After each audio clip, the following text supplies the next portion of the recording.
What's up, guys? Welcome to Market Game and Watch. Today we're taking a look at the top 10 most expensive Nintendo 64 items from eBay in October of 2022. I'm Jeff. And this is Tommy. And jumping into number 10, we got Mario Kart, factory sealed, graded by WADA, 8.5 A++, that sold for $1,675. $1,675, Tommy? And that's a player's choice, right? Yeah, that's the second print, or I guess second print. It's the million copies sold one. And if you look on sold listings on Heritage, it looks like in January of 21, one sold for $1,680. So it was a 9.2 A+. So I guess this sale about, 2 years later, and it's a little bit more expensive for a 8.5. So I guess the market is kind of seems pretty stable there, even though most other WADA games have significantly dropped by probably 40 to 50% in recent months. Okay, so you'd say that was like a pretty decent deal. Yeah, I think they got a solid sale, especially for the seller. I think the buyer did okay based on the market, but if I was the seller of that, I would say that was a pretty good sale for them. But okay. I don't want that. Nice. Well, so what's number 9 here? I saw something about a big box for Rampage 2. What's up with that?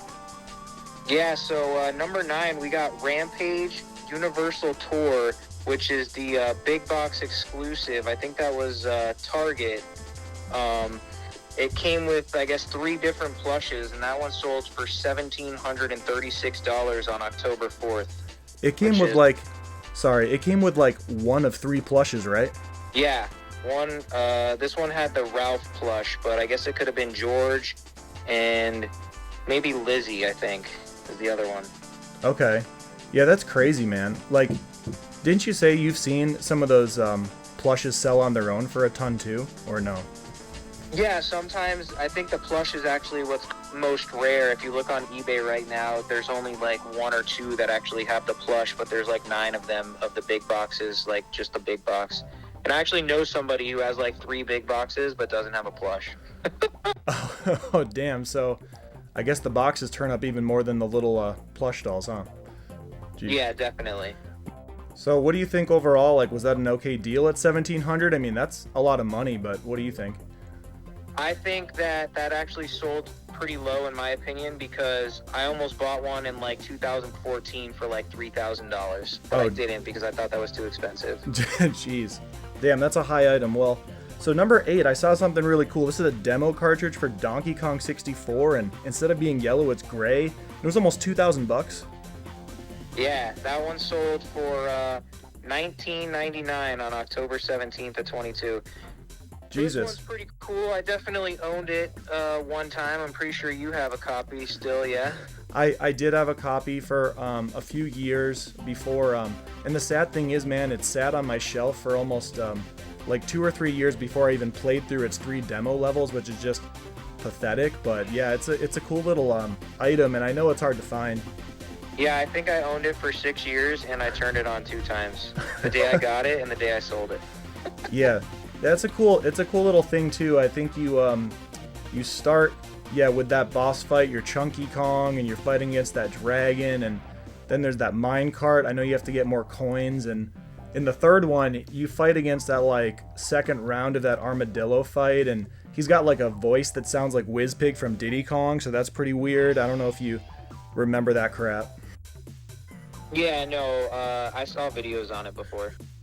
Well, so would you think that's a pretty good deal though? $2,000 for that demo card, or what do you think?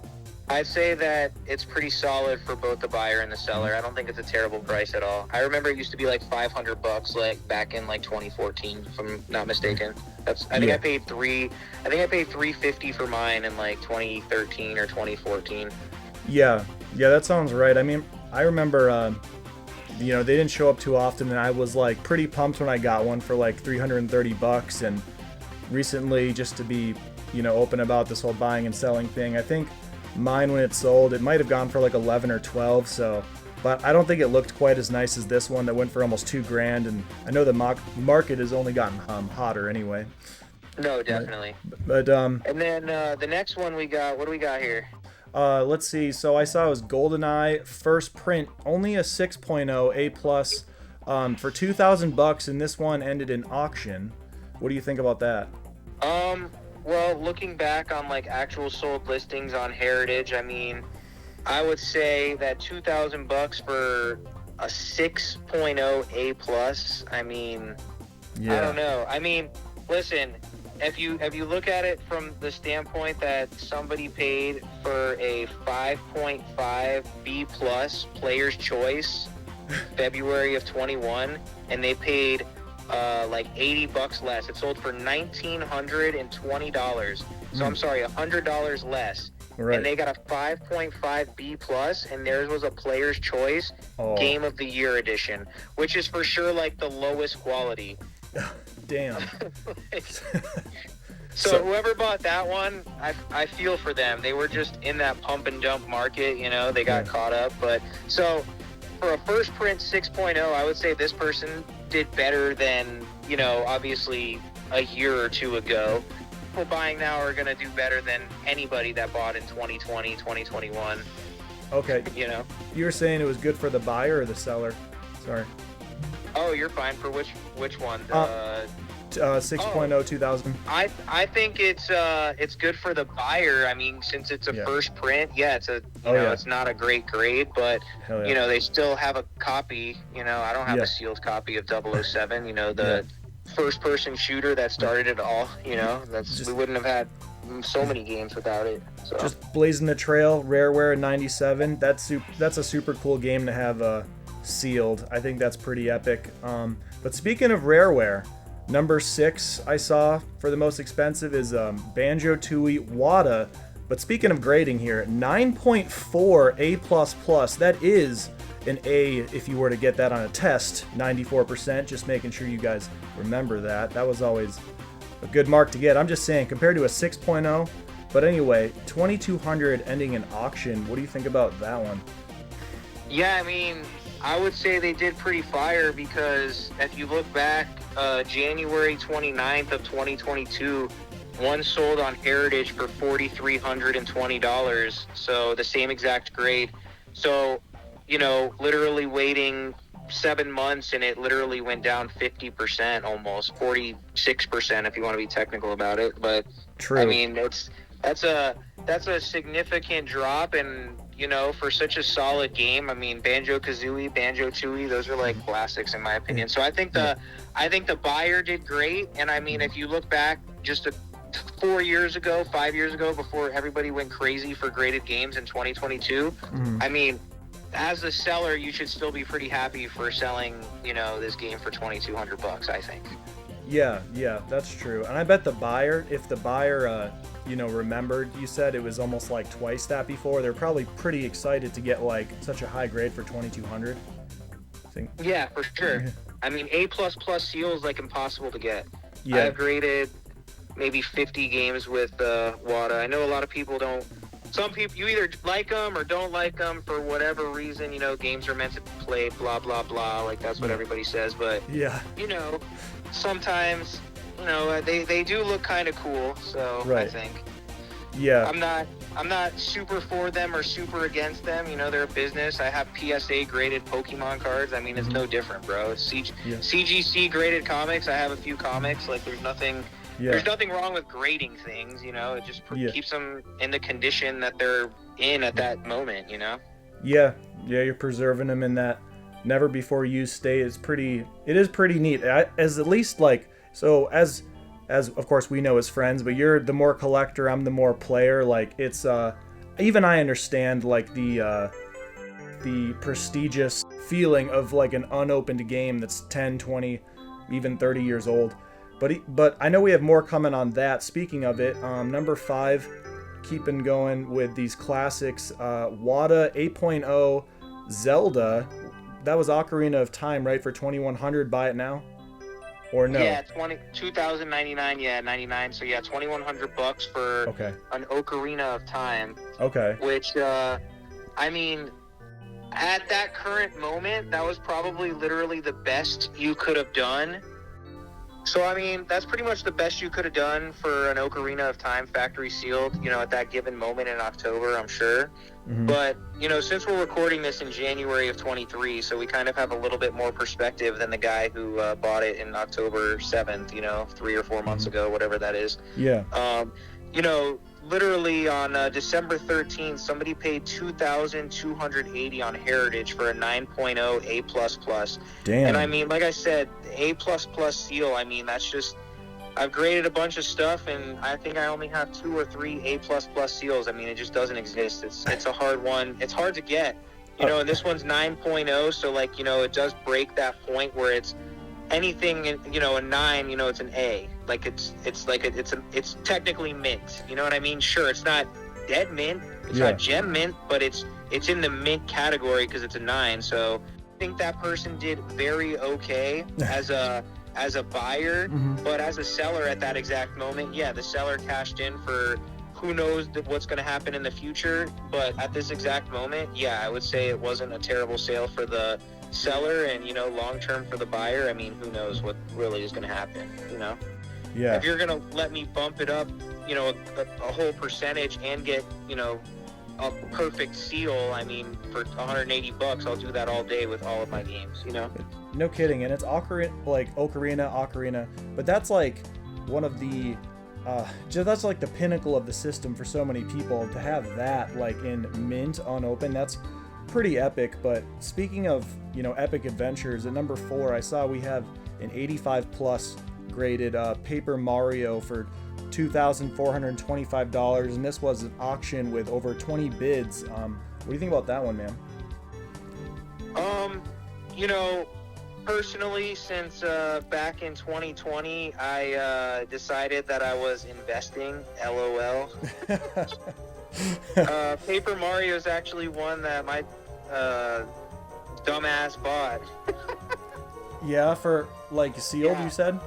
Yeah, so back in like 2021, I kind of got caught up in like the sealed and graded, craze that everybody else was in, and I paid like $1,900 for a 9.2 A+, Wata sealed Paper Mario for the N64, but there's a same grade, same copy, condition on eBay right now for $18.99 with 36 watchers. It does have like a little, sticker on the front label, but it's just sitting there. So I don't think I did a good job with my purchase.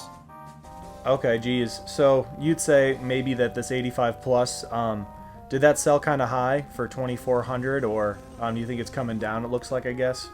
Yeah, I mean, even if it crossed at a 9.4 A++ or something, I mean, it's still, it's about market. It's about market. I would say an 85 plus is probably better condition than mine. So I think they paid about what market is. Okay, I gotcha.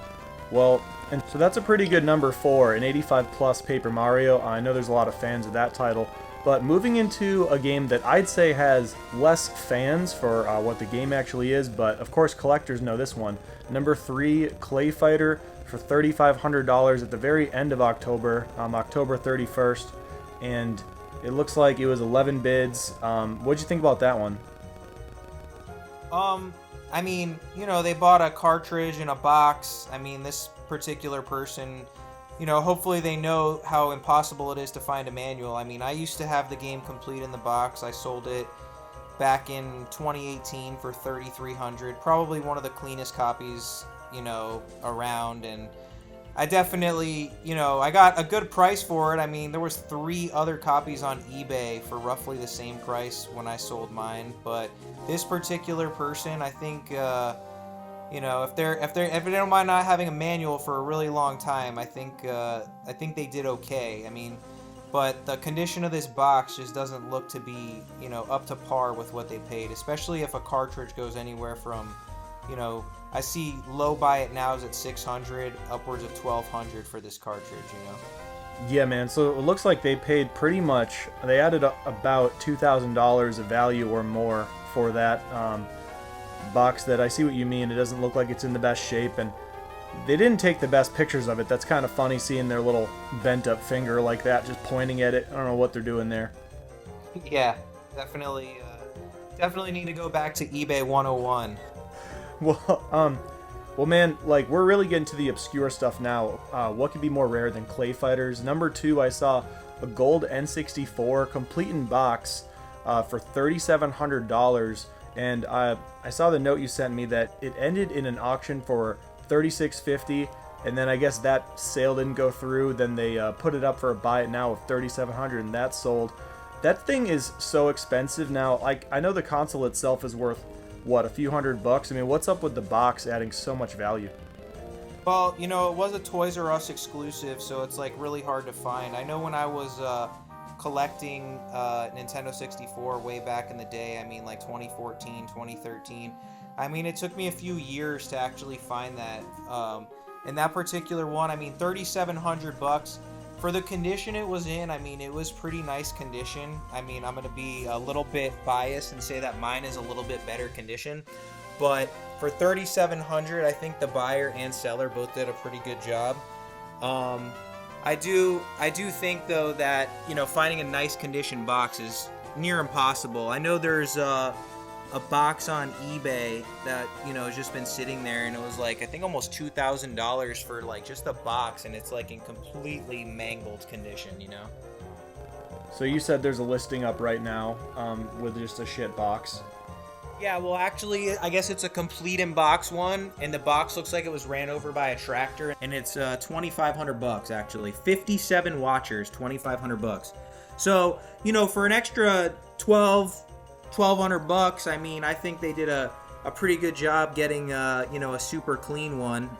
But I think in the past couple years ago, someone offered me like $4,500, and I told them I wouldn't do anything less than $5,000. I'm kind of glad they didn't come up, because I don't want to sell it at this point.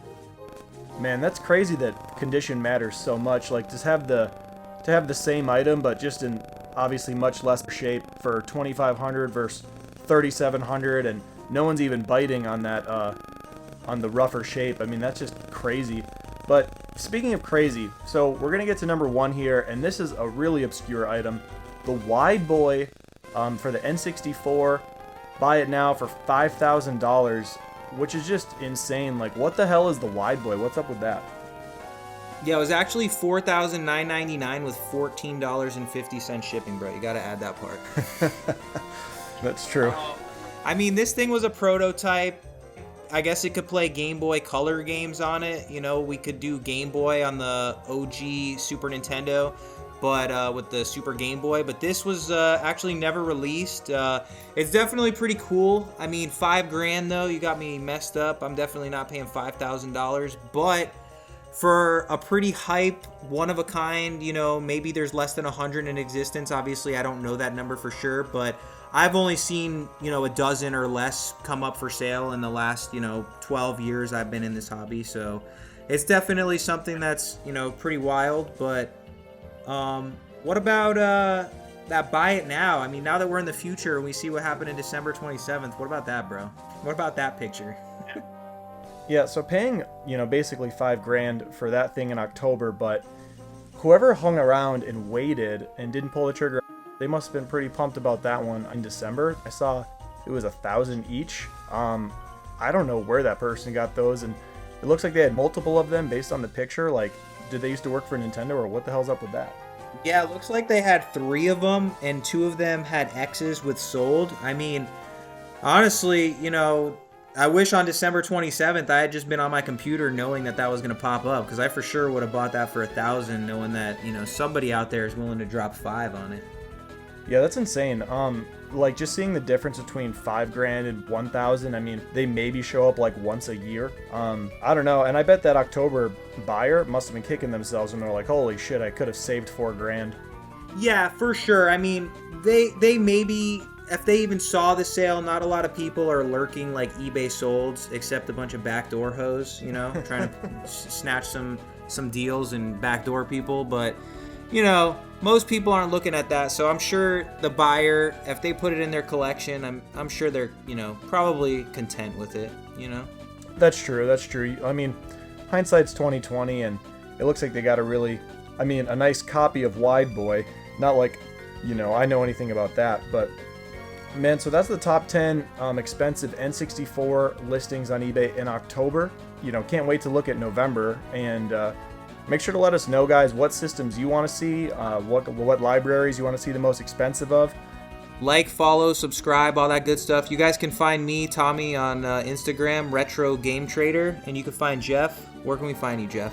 Well, I'm on YouTube and also Instagram, but it's Marmax Gaming, and that's more of an emphasis on playing through games, but there's just a couple videos on Rarity.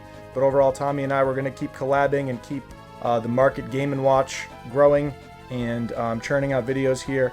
So we look forward to seeing you guys next time. Anything else, Tommy? Nope. Peace. Peace.